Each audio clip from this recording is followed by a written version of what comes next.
Just in case anybody thought you were indispensable. Yeah, Right, job security. exactly. Yeah.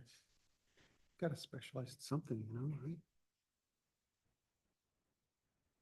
That's already on. That's already on. Okay, looks like Alright. you're good. So was it already going? No, Oh. what was it? Now it is. So what did you do? So I just started it. After. I did some stuff in the background just to reset some Okay. things, but it should, all the settings were correct, so. All right.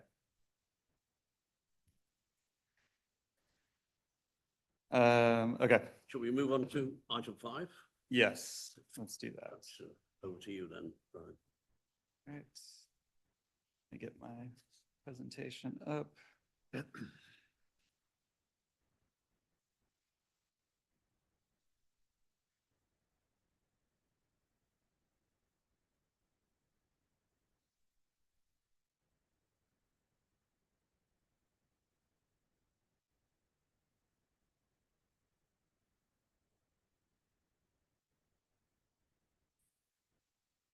All right, so this item came up. This is directly related to the CCB, the Contra Costa Boulevard Improvement Project, specifically the Contra Costa Boulevard Taylor Boulevard intersection.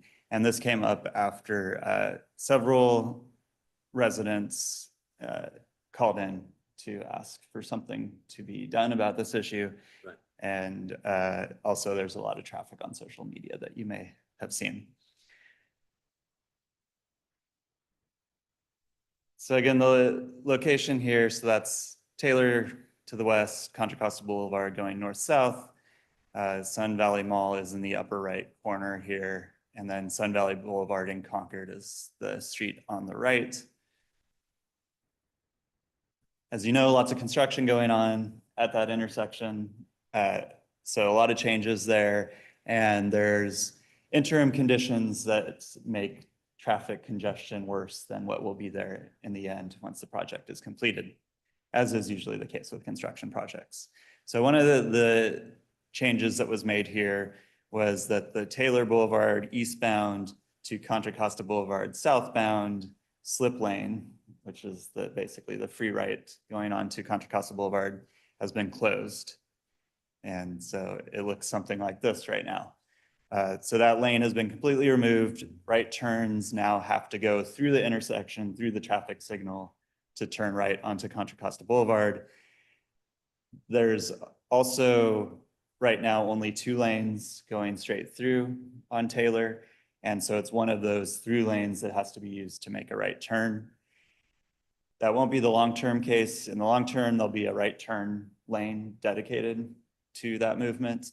But as you can actually see in that bottom picture right in the center, there's a existing traffic pole that is right where that lane's going to go. And that's not going away anytime soon because we need to work on every corner at the intersection, get all the new foundations in place for the new signal poles, and get the signal switched over before we can take down that pole. So this is a condition that's probably going to be there for at least 3 months, potentially 4, and then depending on weather, it could be longer. So that's kind of where we are right now. So the issue here is that once that right turn movement starts to back up, oh, and there's also no right turn on red signed. Little sign there. So even if there was a right turn at the front of the line, they can't go. So the queue is backing up longer than normal than it has in the past because of this condition. And so what happens is that people start using these side streets to go around there, the ones that want to make a right turn onto Contra Costa Boulevard.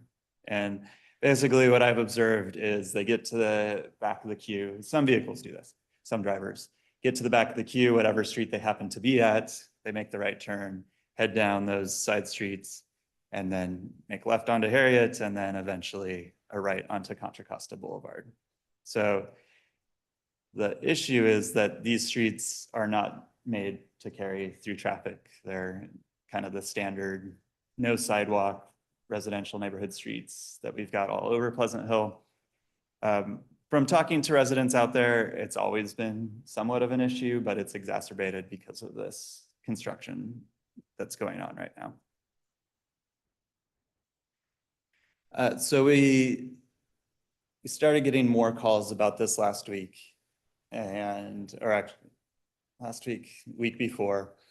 So we put out a counter last week, started it on Tuesday and got basically 3 days of data, Tuesday, Wednesday, Thursday last week. And so this is the traffic volume. This is on Terry Way. So this is the middle one. We thought well, I got calls from Terry Way specifically, but also just because it's the middle one. So I thought that might be a good average to get.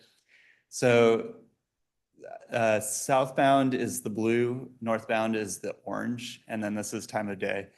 And apologies for the small print on the times there, but basically wanted to show both northbound and southbound so you can kind of see it.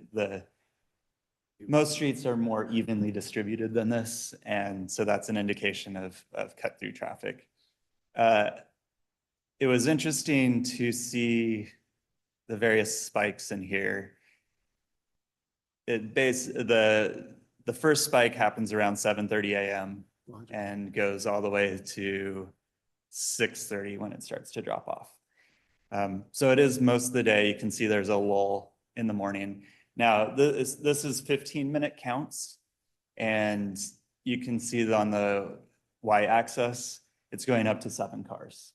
So this isn't flooding the neighborhood with traffic, but comparing that to the other direction, you can see that it would be noticeable when you've got 7 cars in 15 minutes coming down the street. The other thing that we collected at the time was vehicle speeds. So we used our radar to get both volume and speed. The 85th percentile speed was 23 miles per hour, so not terrible, but did see a few outliers, on the 33 mile per hour side of things.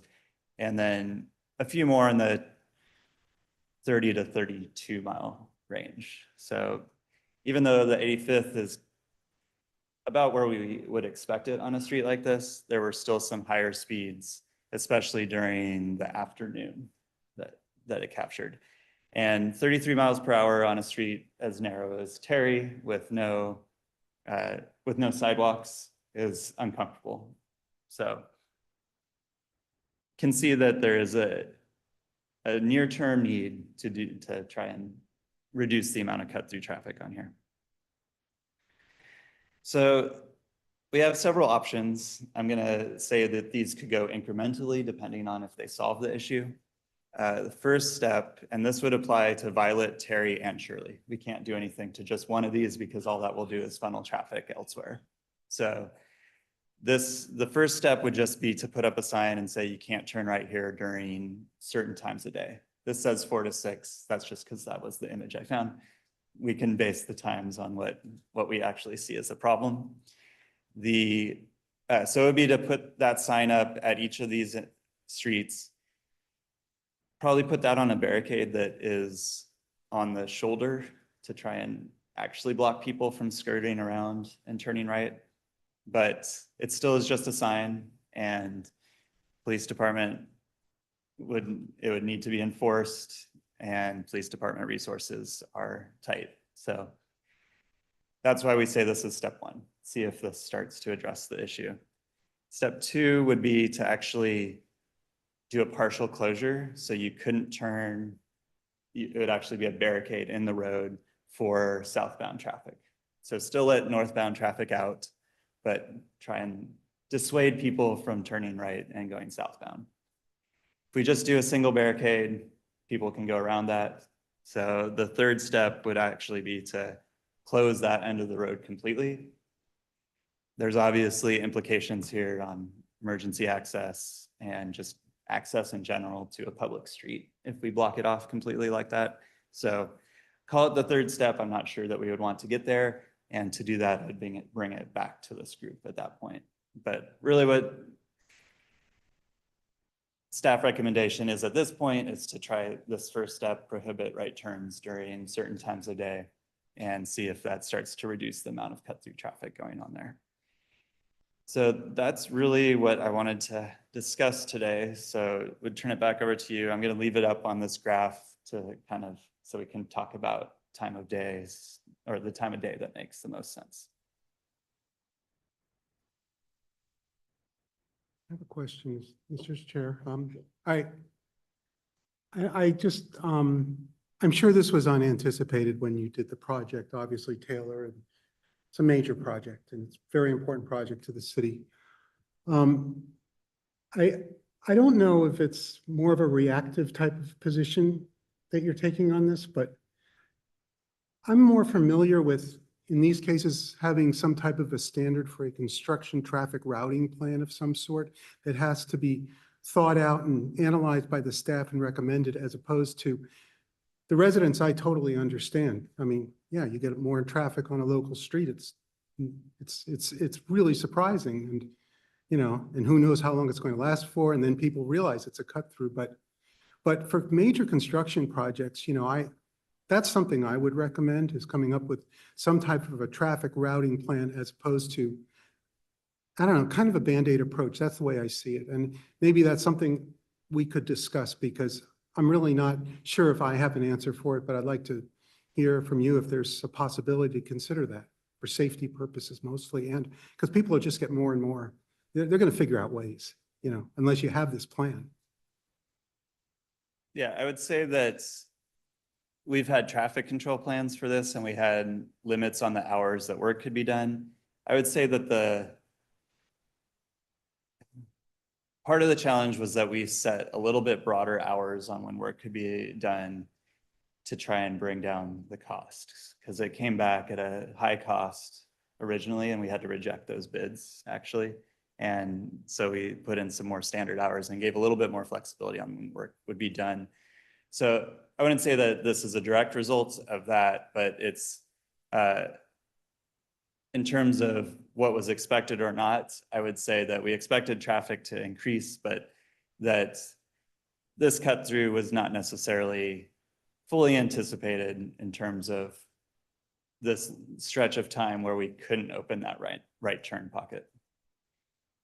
What have the local residents suggested as a mitigation? These were somewhat their suggestions. There was an informal kind of neighborhood survey that went out that residents did, and they actually got a lot of support for doing the partial closure, but not unanimous support for that. And the right turn restrictions, especially at the time, I was actually thinking it was going to be more in the afternoon, like a 3 to 6, because that seemed to be when people were most concerned about it, that they were okay with that. Now, that was not a comprehensive survey. That was something just done by a person in the neighborhood. So that is also why it's coming here today, was just to see it, to try and get some public exposure to this before we actually implemented it. I'm a person that has done this route down Taylor. It's because my whole family, I'm always driving around Civic and the Y and all these areas. And I've noticed some interesting things that are jockeying around on Taylor, just so you can get to the utilities and do your improvements. And some days you've got an arrow that just suddenly, bang, it just stops. And everybody is just like trying to get into that lane. You know what I'm talking about. So suddenly that slip lane you were discussing is no longer there. And I'm wondering if there isn't some type of a solution for Taylor to have some kind of an interim solution where maybe you have to route the traffic on Taylor, as opposed to, you know, it almost forces people to say, I'm just going to grab the first street, I'll be on Waze and it'll tell me how to get out of there and go to Contra Costa. But I would suggest that that's part of the routing, that it's a possibility, because if it's going to go on for a while, you know, these people, and then it'll go into other areas. And I don't know, maybe there's a way to just kind of proactively say, this will be the new plan. And people don't want to get off Taylor, but they're almost, because of the way the striping and the interim stuff going on, people don't always know even what's going on out there. Yeah, so work on the southwest corner is somewhat paused at this point. So that we're gonna have 2 lanes through on Taylor now pretty That's good. regularly. But we can't squeeze out any more width in that area. Median? The median's pretty narrow right there, and we still need the 2 left turn lanes. So we were able to do that in northbound Contra Costa Boulevard to some extent. That's why we went down to a single left turn lane there. But yeah, because of where that pole is, there's really just not enough room to fit in another right turn lane. So this is a little bit unique in terms of how easy it is to how easy this route is to take. Like the other quadrants just don't have this sort of this shortcut. I mean, you could cut through the mall, which people may do, but we're not going to have people complaining about that. There's nowhere to cut through on the southeast corner because there's no roads that connect through. On the northwest, sorry, you could, but we don't have the backups on southbound Contra Costa Boulevard that we do on eastbound Taylor. So it really is somewhat of a unique case. It probably means that some people will turn down Ruth instead, but the backup normally does not get as far as Ruth, and especially now that we're done closing a lane. So when we would close a lane going eastbound, it would get back to Ruth, but since we're done with that, it doesn't. So the idea is that maybe someone who does this every day learns that they can turn down Ruth, but Ruth also has sidewalks, so it's not quite the same condition. It's got a traffic signal. So we know that there's still going to be traffic diversion because of this, but trying to keep it off the narrow lanes. That avoid that and they go right up by Civic and they take the left and then they just go all the way to Gregory. And Yeah. then they come down, they say it's a lot easier that way. Yeah, which we know is going to happen and actually is not necessarily a bad thing. It was just trying to keep it off of these 3 streets that are so close to the construction already as it is. I think your idea of looking at it incrementally makes sense. The first step would be to prohibit the right-hand turn.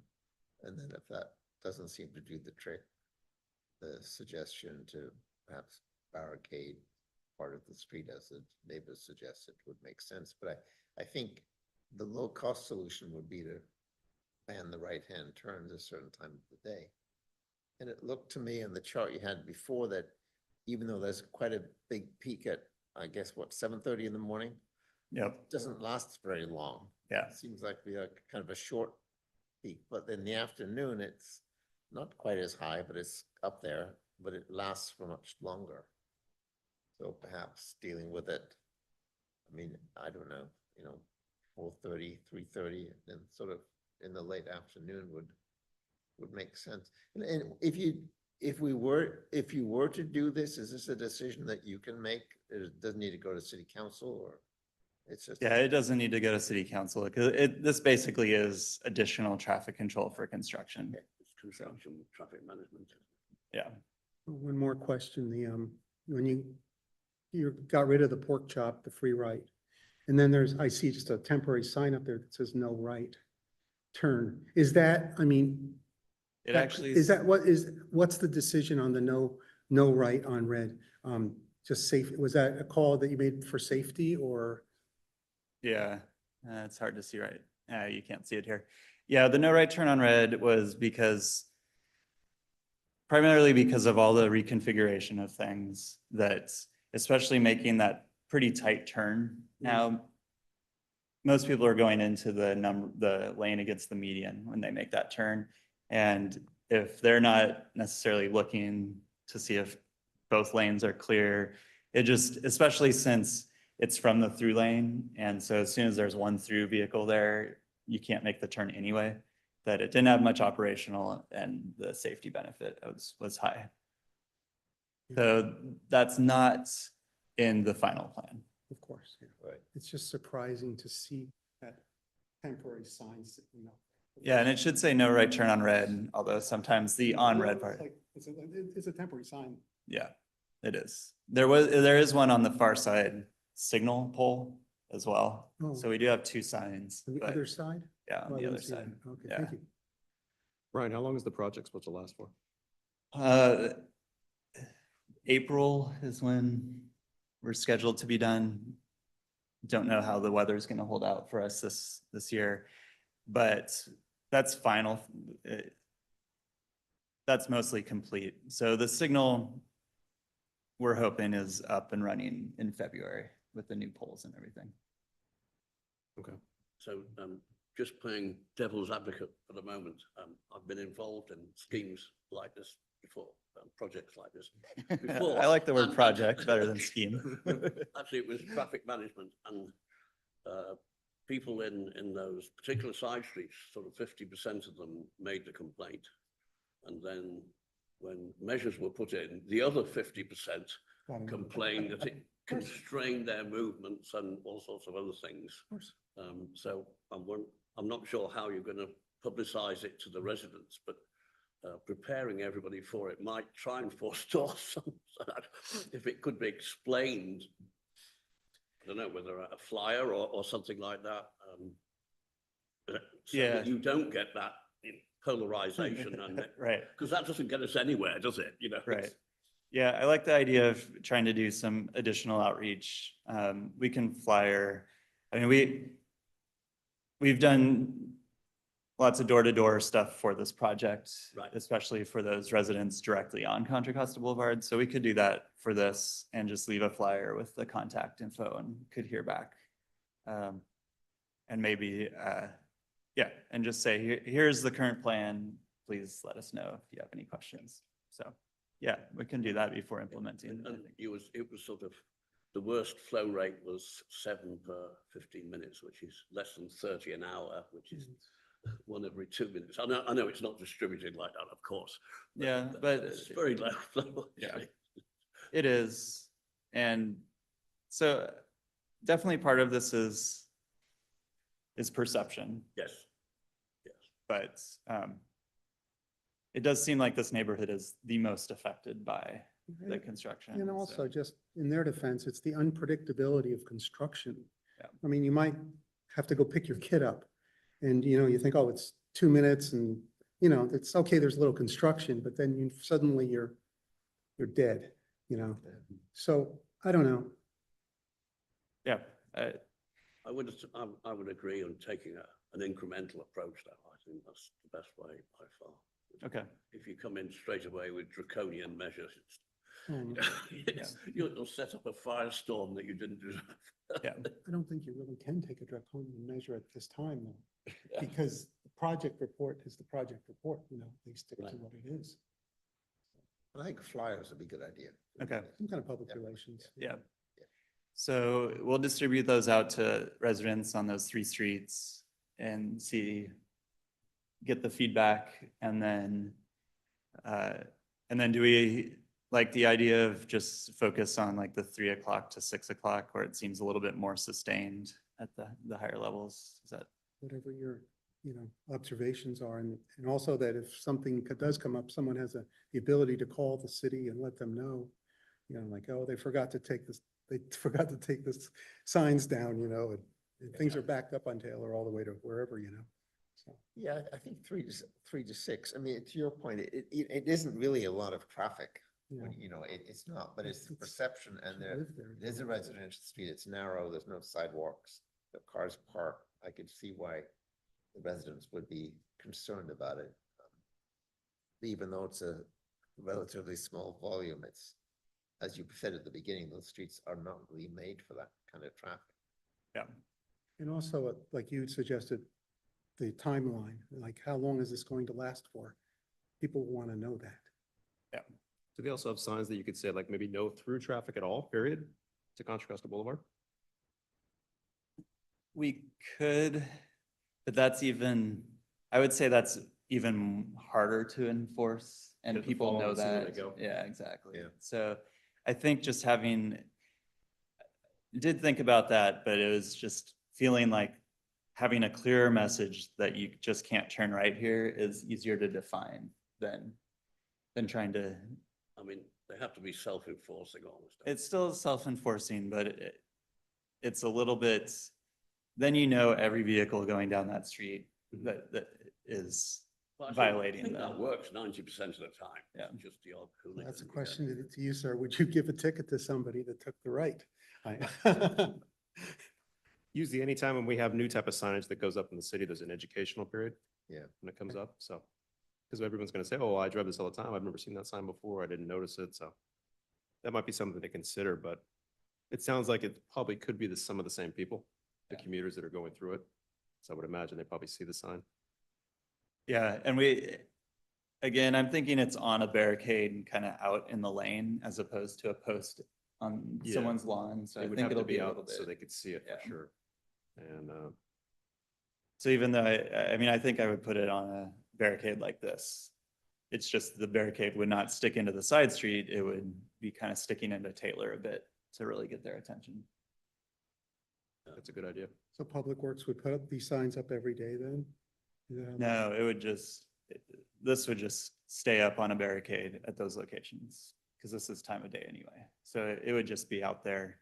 The barricade wouldn't actually block people from making the right turn. It's more just to stop people from shooting down past the queue to make a right turn, which is kind of what they're doing now. So we'll have to work on the placement a bit, but I think, again, yeah, just to get people's attention that there's this regulation in place, get it out there. Even if it eliminates half the people going down, cuts down half the traffic. Yeah. Would it be Monday through Friday or would it be every day? I think Monday through Friday. Weekends, we haven't seen the backup. I don't know if you've heard of any Or the issues commute there stuff. in the, yeah, It's much more difficult to pick the hours that we can. yeah. Yeah. Yeah, I think it's the lunchtime. It's a busy intersection. It's Absolutely. one of our busiest intersections in the Okay. city, if not the Main one. busiest. So, Taylor. yeah. After Monument, it must be. yeah, after Monument, but Right. it's a very busy intersection. So there's, construction at this intersection was always going to be tricky in terms of continuing to get traffic through, but we are trying to be responsive, and also signal timings are getting adjusted each time we change configurations out there. And so it's, in a year from now, hopefully we'll all have forgotten about the challenges of traffic in there. When do you anticipate that free right being reinstalled The free right for, from Taylor onto Contra Costa? so it won't be a free right. It's just going to be a turn pocket. Oh, turn pocket, okay, well, still. Yeah, so okay. you'll still stop at the signal and then proceed But you through. will have at least some. Yeah, so space. that's probably the 3 to 4 month Okay. period until That'll be that pole helpful gets once removed. that's in. Yeah. All right, so we'll do the outreach, start with the time of day, see how that all goes, and I'll let you know at the next meeting how things are proceeding. But we'll get that out there soon. And I will say that the neighbors that I talked to were very excited to just see that we're listening and trying to take their comments under consideration. Good. Okay. Move on to project updates and Contra Costa. Just slide into the same thing. Yeah, our project update list has gotten shorter since we finished a few of our projects, but if you haven't noticed, we've been working by quadrant. So we started in the northwest corner and did that whole length down past the new Starbucks and everything to get all that sidewalk complete. And then there's the new signal at Allen and Contra Costa. So foundations for those signals went in, all the accessibility improvements went in, came around, went down Taylor on that corner, then moved over and closed that slip lane too, right? The southbound slip lane. Then we worked on the southwest corner. That's pretty close. And by complete, I mean concrete's in. That's really the primary thing. Now we're on the southeast corner. We're having daily closures of the slip lane going northbound. We're making some fine tuning adjustments to try and just get traffic through there as best as possible. Those closures are from 7:30 a.m. until 3 p.m. So once we hit 3 p.m., we open that slip lane back up, but there's only a single northbound left turn lane now. And then there's only 2 through lanes, and then a third lane that's mandatory right onto Sun Valley. And what about at Viking? We're not going to get all the way down to Viking. Viking was part of one of the other phases. So we're stopping well, actually, all the work down at that end is done. So that was a new sidewalk. There's still some landscaping and median work. Yeah. And then next would be the northeast corner. Again, both the northeast and southeast corners, the slip lanes are going to remain in the final project. They're just going to be reconfigured a bit to encourage people to take them slower to help improve pedestrians and bicyclists being able to cross over that. So, there's and that's because there's a lot of right turns in both those directions, heading up to DVC and heading out to the freeway. So that's the update on that. They should be off of the southeast corner 4 weeks or so, and then we'll be moving on to the northeast corner.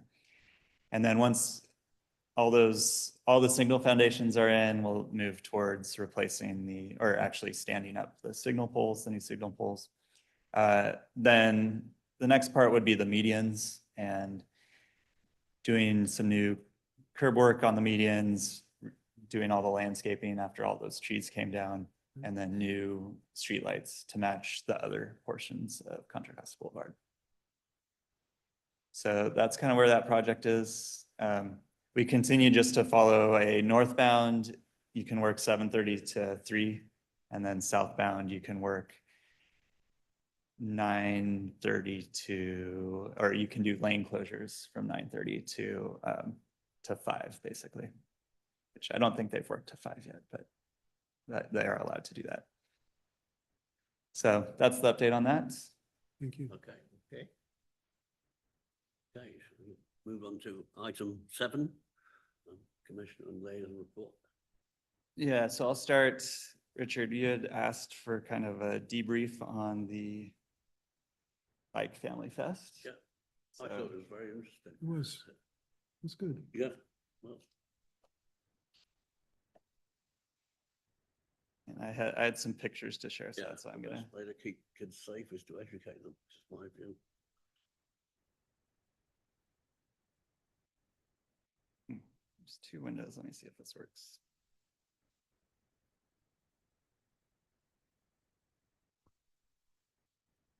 Oops. Okay. Yeah, so this took place all the way back September 8th, so almost 2 months ago at this point.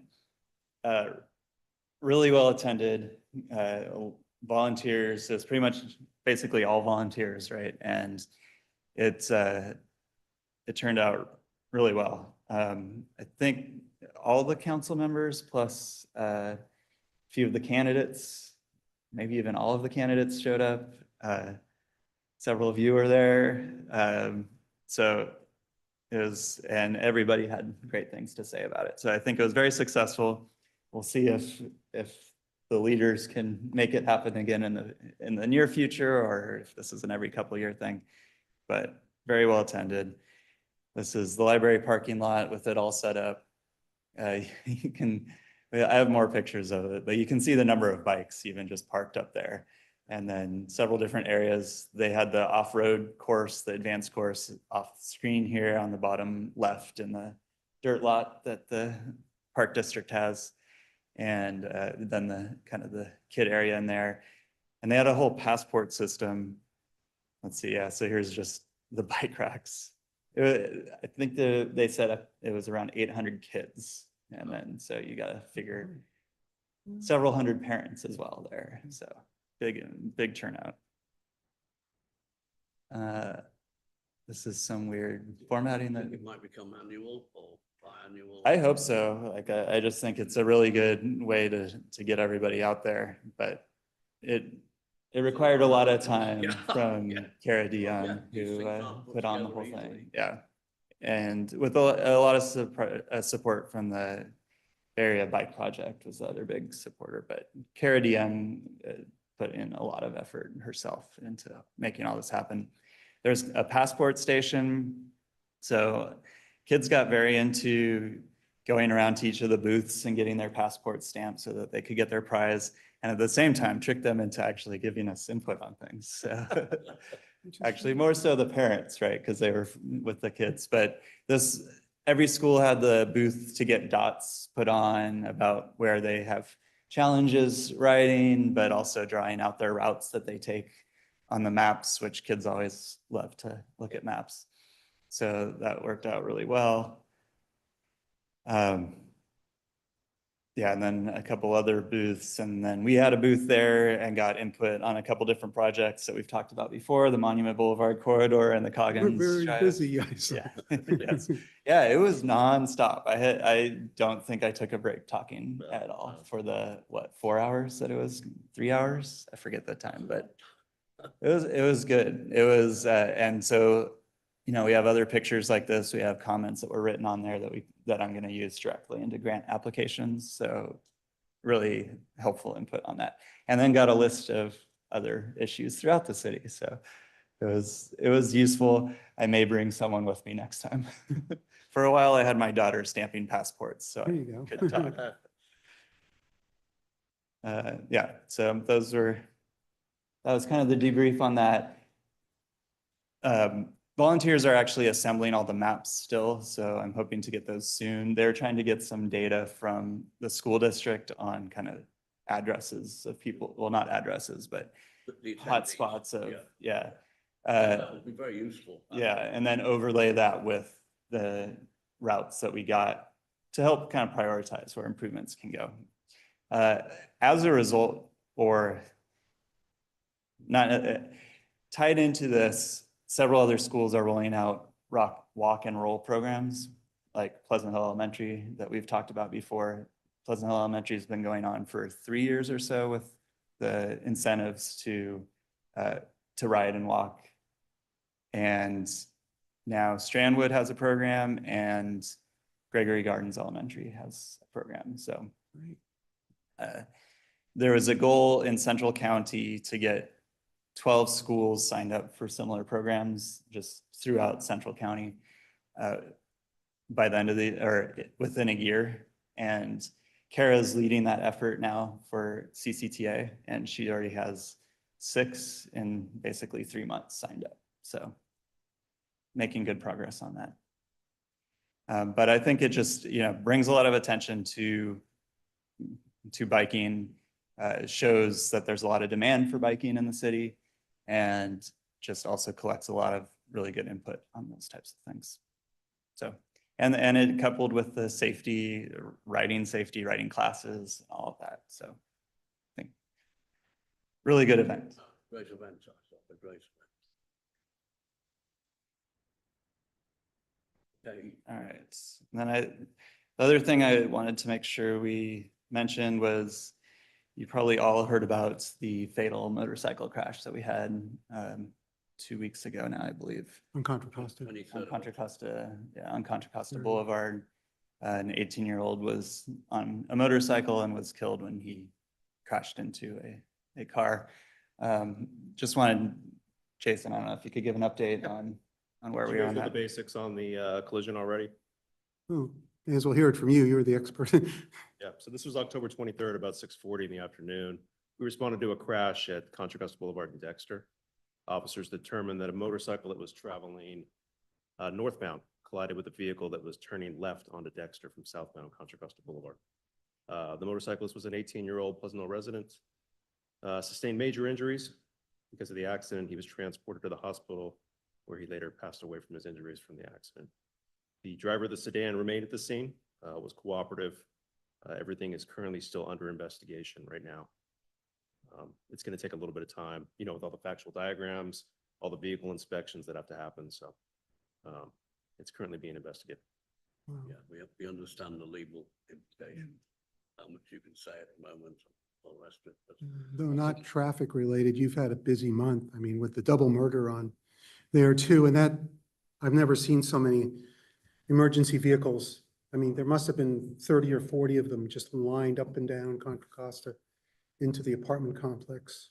Been a long year, yeah, for the city. It's, I think perhaps, Ryan, we'd like to minute our condolences to the family, to Yes, a young guy like that. definitely. Motorcyclists are so vulnerable. All of us see horrendous things on the freeway. Oh, yeah, every day. It's just, Yeah.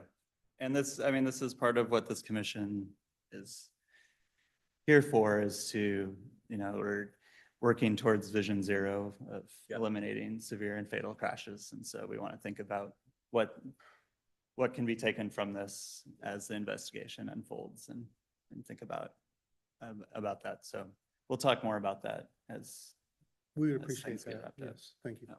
Thank you. Thanks very much, Jim. Jason. So, anything anybody else wishes to raise? There's just one thing I'd like to I have tell you something that, too. you know, I am your representative on the Measure K Advisory Committee meeting, and we're starting the next cycle of meetings actually a week from tomorrow. And it's the process that usually ends up in April, going to the city council. Just to remind you that we do have a representative. It happens to be me, and I happen to actually am the chair of that committee this year as well. But we receive a review of the expenditures and revenues from Measure K for last fiscal year. And we do sort of an independent assessment of those and make a report to the city council. That will be starting next week, just so you're aware of that. Thank you. Could we ask you, Paul, to do a brief report on it, the meetings? The relevant bits, you know, Yeah, that would be to this committee. This committee. Yeah. I mean, I think it's important because there are citizen members, someone with a finance background, Yes. friends of the library, and then this commission has a position on it as well. Yeah, I can reach you. Thank you very much. That would Thank be you. appreciated. Yes. Steve? Yeah, I always have something to say. An experience that I recently had, which was, I know the crossing guards are gone. We have come to acceptance, well, not accept, but I know there are. But going by, I was on Boyd, heading towards the freeway, and by Sequoia Elementary. Between Sequoia Elementary and Sequoia Intermediate, there's a driveway there. And I sat there for, I think it was 7.5 minutes on Boyd. And let me tell you what happened there. There was bless this person, but there was a school district employee sitting in the center line of the road, directing traffic, trying to get cars out of the driveway while everyone sat. She did not direct traffic along Boyd, but Boyd just sat, and it sat past the stop sign at Patterson. And I don't know what the solution is, and I know I'm one of those people, I accept the 15-minute drama of the schools, but something is not right, because, when you're dealing with encroachment and school district now taking on traffic, I'm just putting it out there. what day was that? I don't know. I was And was it taking, like several weeks ago or was it? it could have this been, week? it could have been 2 weeks ago. I'm not always that clear, but it was really, really silly. I mean, you know what I'm saying? So we have had a challenge. PG&E has been doing a ton of work at the intersection of Boyd and Cleveland. Oh. And they had cut the loops, the detector loops, and those are now replaced. So I think you should see improvement if you go through there now, because there is a lot more green time for traffic exiting away from the schools on Boyd towards Contra Costa Boulevard. So I'd be curious if you look at that again, because at least in my observations in the last week, this is when it's been. Try It to was like avoid that last Wednesday. section. Last Wednesday is when those loops got replaced and turned back on. So I think there will be some improvement now. There's definitely been improvement in the morning because of that. So, but this is an ongoing challenge by every school. Sequoia is particularly challenging because of the location or the student body being so spread out across the district. Yeah, and the two together. So, yeah, we'll. Just an observation. I'm Yeah, just we'll telling keep you my own we'll keep experience. checking on that, but I think it should be better than it was. This week should have been better than it was 2 weeks ago. Okay. Thank you. That's Thank all. you. Anything else everybody wishes to raise? Oh, All Okay, right. well, thank you all very much for your contribution. been very informative today, and very good contribution. Thank you. Yep, thank See you you. in a month. Sounds good. Thanks all. Thank you. Thank you.